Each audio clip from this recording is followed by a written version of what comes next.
The Community Television Consortium of Stark County presents this week's edition of What's Happening, the show about you, the people of Stark County. And now your host for tonight's program, Susie Vitale.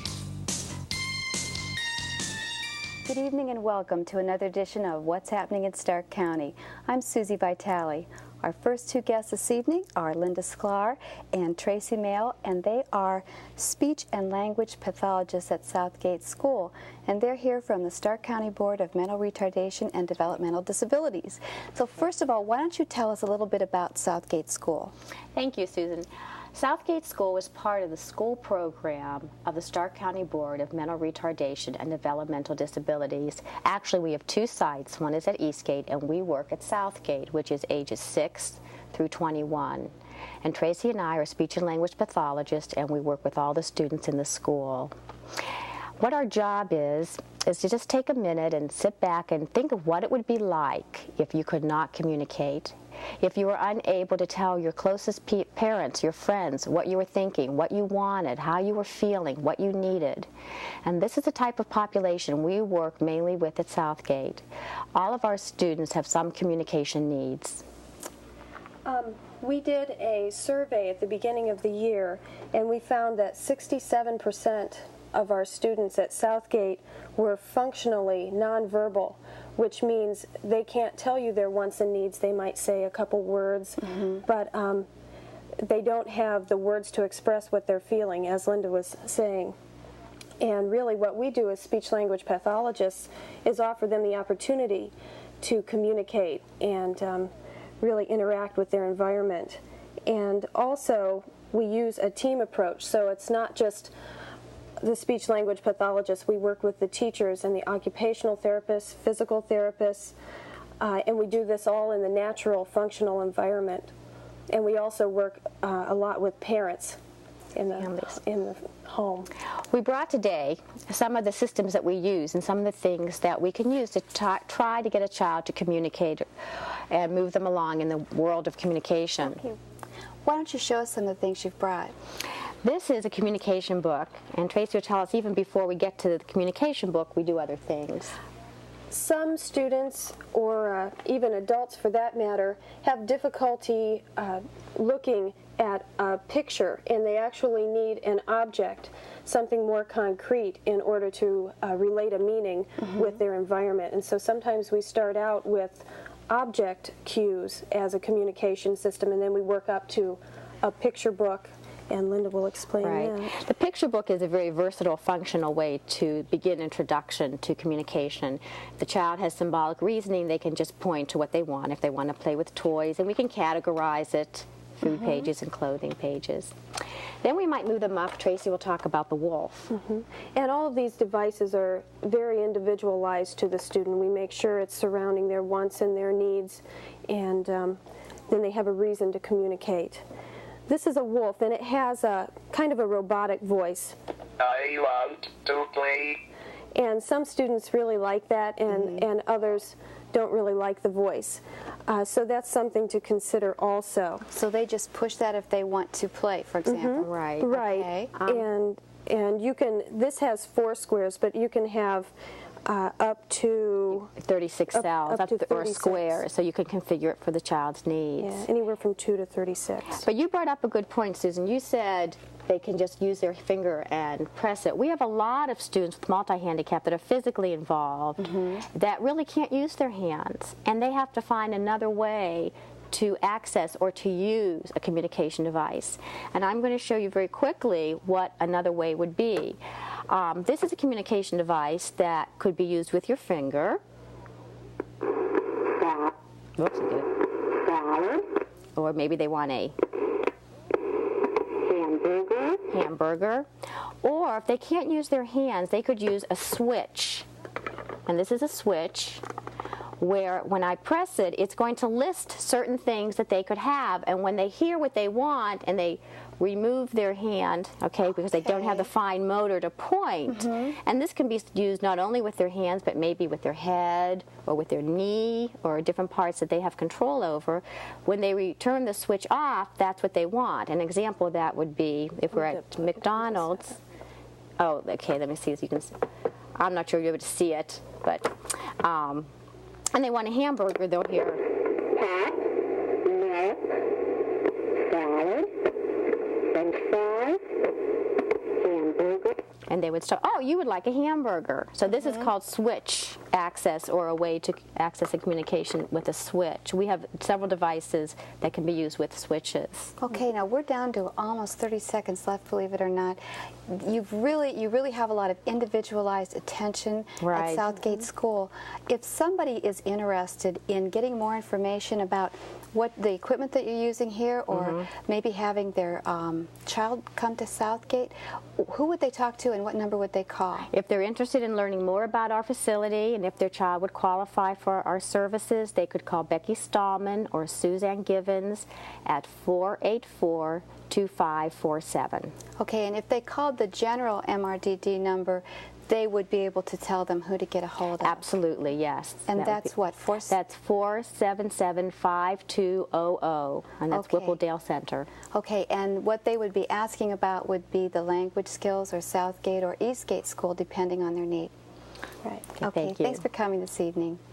Next up, we have Quail Hollow. Stay with us.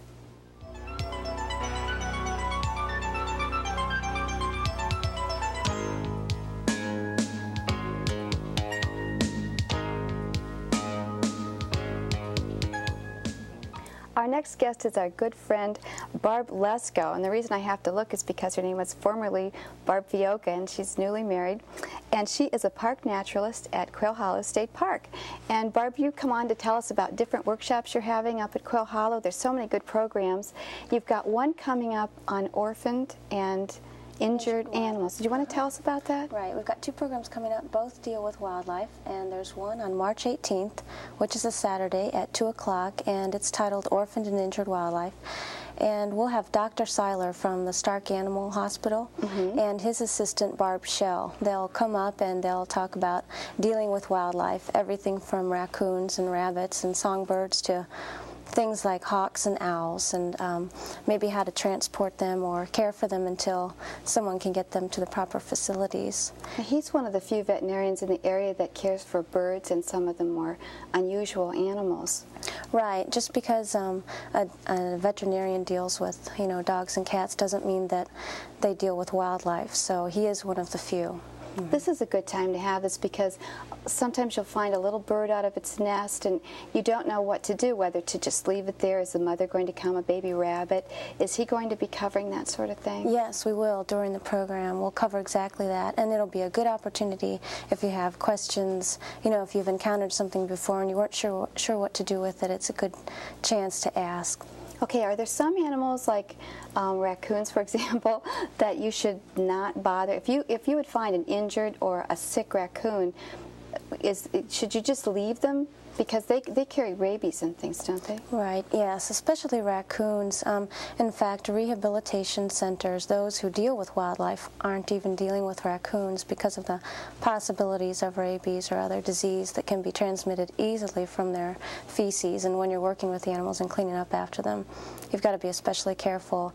Raccoons are cute and they look cuddly, especially when they're young, but we caution people to stay away from them. And especially if you can approach a raccoon or any other wildlife, something is wrong with it, distemper or rabies or something. So call the proper authorities and have professionals or other people handle them. Okay, so this is going to be Saturday, March what? March 18th at 2 o'clock. And about how long will it last? About an hour and a half. Is there a fee for this? Do you need to register or anything? There's no fee, but we do ask for registration, and you can do that by calling the park. Okay, and what's the number? It's 877-6652.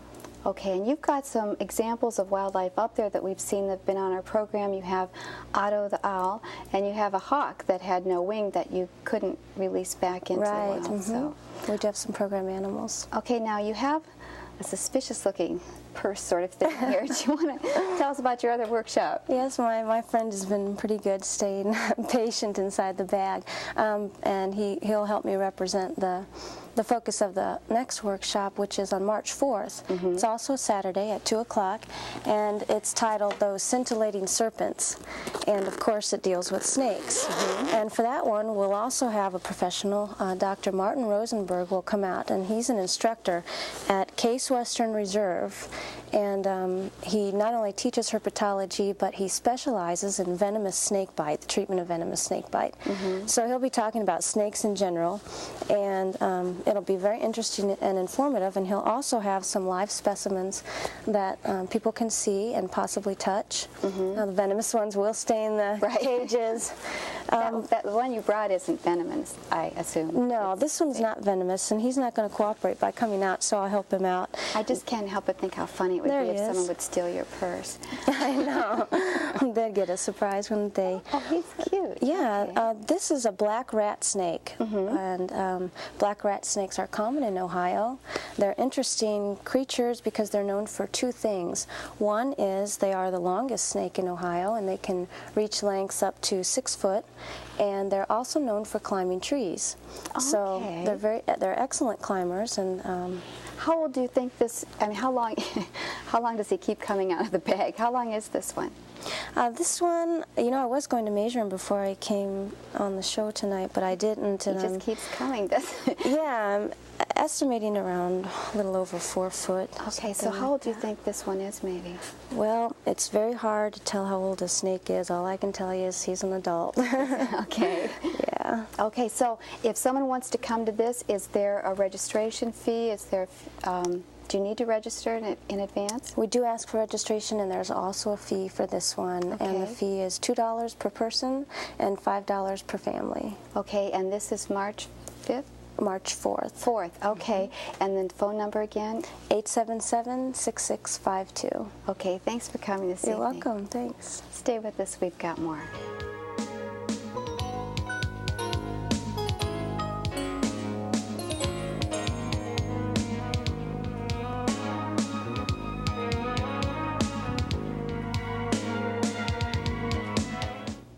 Our next guest is another good friend, Melody Malrick.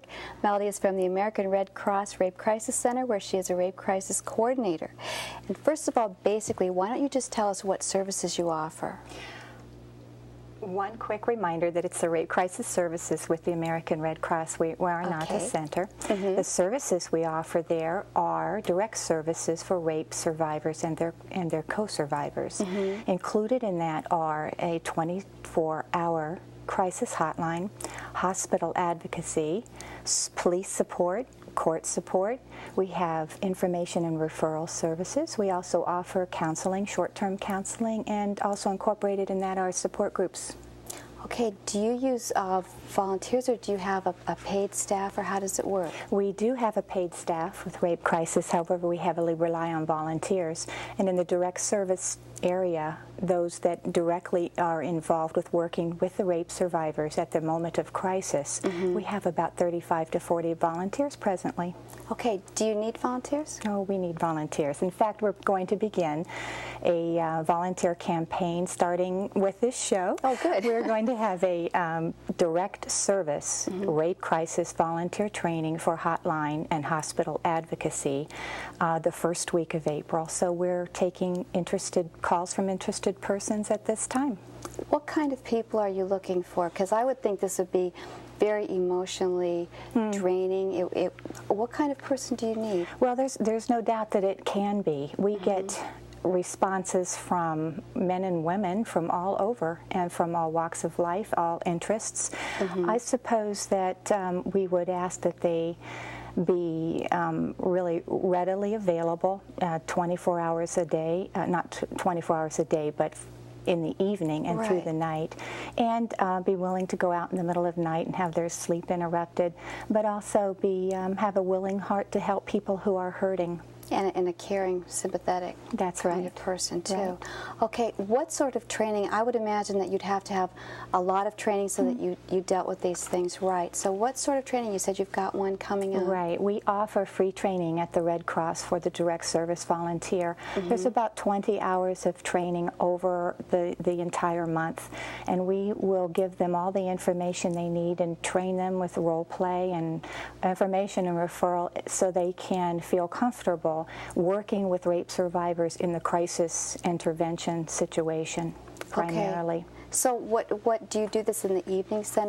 When is the training session set up? The trainings are going to be Tuesdays and Thursdays, 3 hours each evening for 4 weeks at a time.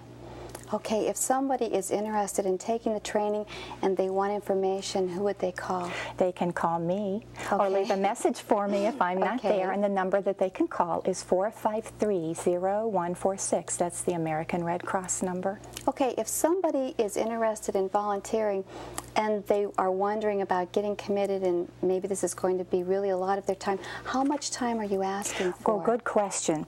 We do ask for a twice-a-month commitment on the hotline, and the volunteer hours for crisis hotline and hospital advocacy start Monday through Friday, 4:30 until 8:30 the next morning. That's considered one volunteer turn, and they can also choose daytimes on the weekends from 8:30 to 4:30 and special holidays when our office is closed. So they're able to choose when they want to go on. We do acknowledge that there are a lot of different lifestyles and commitments that people have today, and they can choose when they want to be on. They stay in their home, and the calls come to their home by way of an answering. We have an answering service, and then the operator answers the call and calls the volunteer if she's needed. She doesn't need to come into our office. Okay, and what about people that are answering the phone?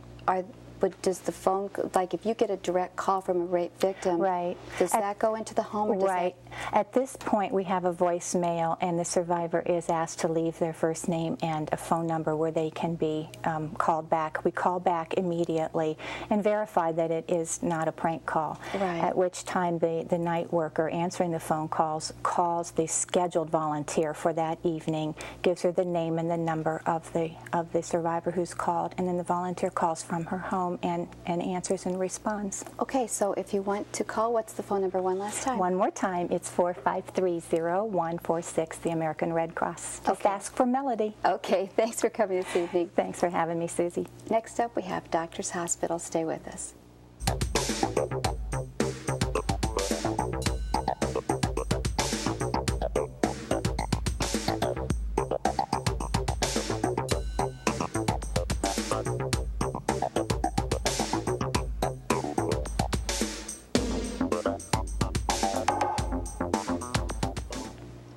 Our next guest is Judy Ryder, who's from Doctors Hospital, where she is a diabetes nurse educator.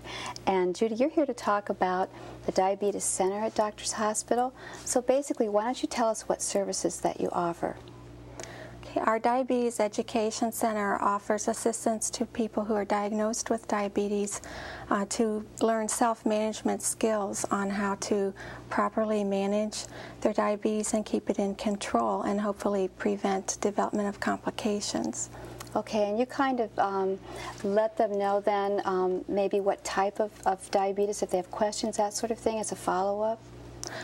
Yes, we do have to receive a doctor's referral, first of all, to see a patient, and often the doctor would have discussed that with them. But if they have further questions about the type of diabetes they have, we can help explain that. Sometimes people think of questions after the doctor's gone. Okay, well, you have a support awareness group. It's not a support group, it's an awareness group, right? Right. Can you tell us about that?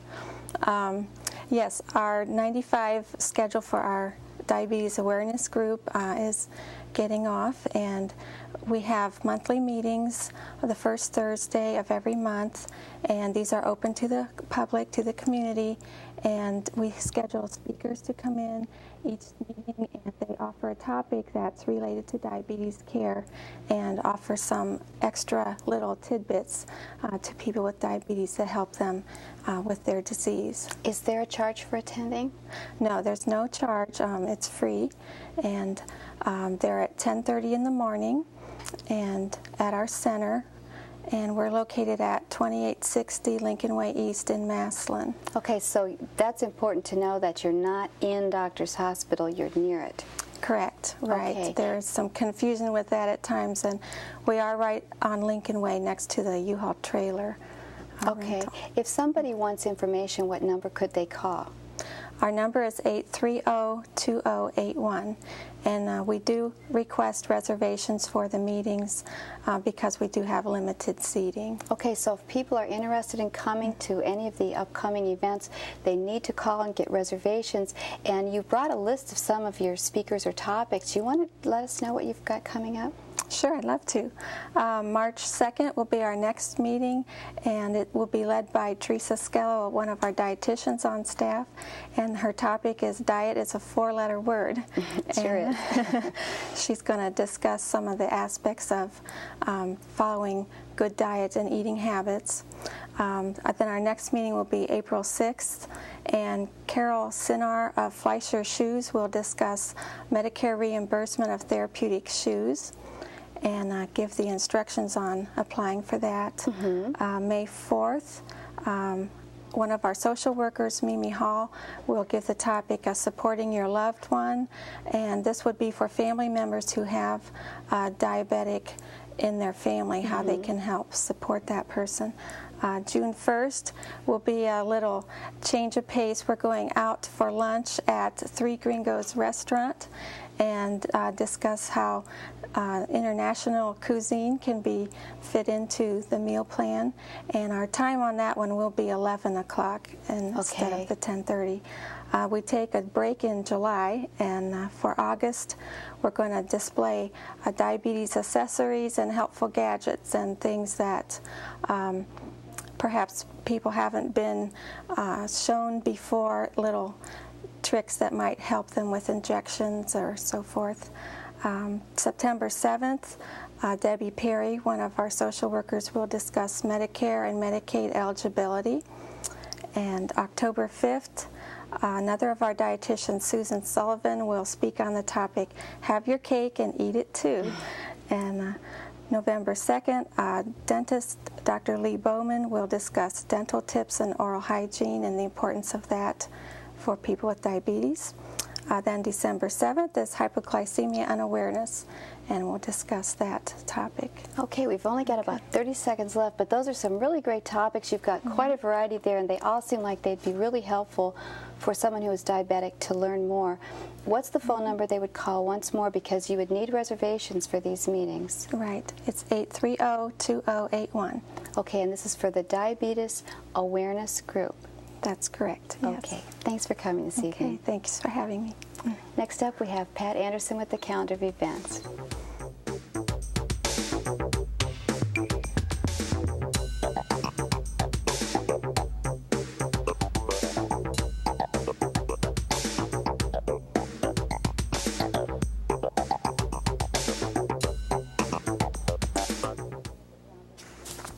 Next up is Pat Anderson with the calendar of events. Pat? Thank you, Susie. For those experiencing vision loss, the American Council of the Blind operates a toll-free referral service. Help is available to address daily issues of no longer being able to drive, continuing employment without some form of assistance, and even reading a newspaper. The toll-free number is 1-800-835-2226. A natural family planning class for married and engaged couples is being offered from 7 to 9 p.m. February 21st and 28th, March 16th, April 11th, May 9th, and June 6th at the Timken Mercy Women's Pavilion. The fee is $35, which includes all the materials and parking. To register, call the pavilion at 489-1329. The Northeast Community Center and Rodak Martial Arts will conduct a youth violence awareness seminar from 1 to 3 p.m. on March 4th at the center. The seminar will teach children nonviolent ways to handle situations in which someone takes their lunch money, hits them in a school hallway, tries to take a jacket, or pulls out a weapon. Basic self-defense and escape techniques will be taught. The cost is $10 per child, and to sign up, you can call the center at 452-9831. Also at the Northeast Community Center, they are conducting a Pencil Works drawing class Mondays and Wednesdays from 6:30 to 8, beginning on March 6th. The 8 sessions are for all ages and drawing abilities. Participants should sign up early as the class size is limited.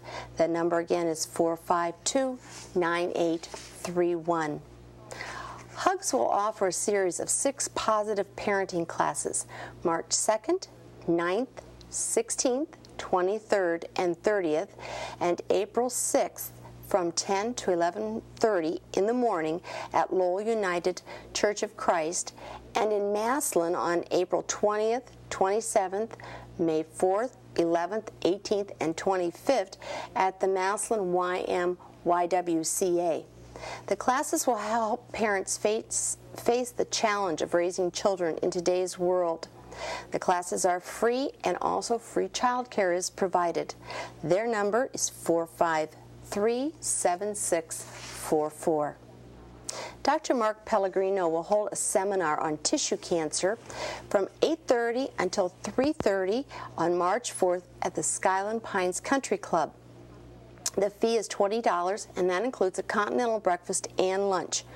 For reservations, call 492-7500. A computer class in Microsoft Windows 3.1 will be offered through the Plain Local Community Education Office. It will be from 7 to 9 for 8 Wednesdays beginning April 5th, and it will be at the Glen Oak High School East Campus on Snyder Road. For more details or to register, you can call them at 492-3500. Low and moderate income Stark residents who are having trouble paying for their heating bills may apply for aid through the Stark County Community Action Agency.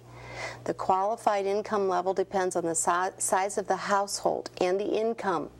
In Canton, the office is at 402 2nd Street Southeast on the 3rd floor, and their phone number is 454-1850. In Massillon, the office is at 35 Erie Street South, and their phone number is 833-4107. And in Alliance, the office is at 323 East Main Street, and their number is 821-1521. The Community Television Consortium of Stark County is holding its 3rd annual Stark County School Video Contest. The contest is open to every classroom in Stark County. The rules are simple. You need to teach us something in 5 minutes or less. Subject matter cannot be political or controversial, and profanity and nudity is not acceptable. Videos are judged by age groups kindergarten through 2nd grade, 3rd through 5th grade, 6th through 8th grade, and 9th through 12th grade. The 10 first place and special award winners will appear on 2 special What's Happening programs in May. Winners will also be awarded ribbons and a certificate. Videos must be postmarked by April 1st this year, and for more information or an entry blank, you can call 499-4008. If your nonprofit club or organization would like to appear on What's Happening or to have your announcements read on our calendar of events, please write to us at the Community Television Consortium, Post Office Box 8335, it's Canton, Ohio, and the zip is 44711, or you can give us a call at 493-8925. What's Happening is broadcast on Warner Cable, Channel 11, on Tuesdays at 6 and Thursdays at 6:30, and on Massillon Cable, Channel 50, on Thursdays at 7:30. Thanks, Pat. That wraps up another edition of What's Happening in Stark County. Thanks for joining us.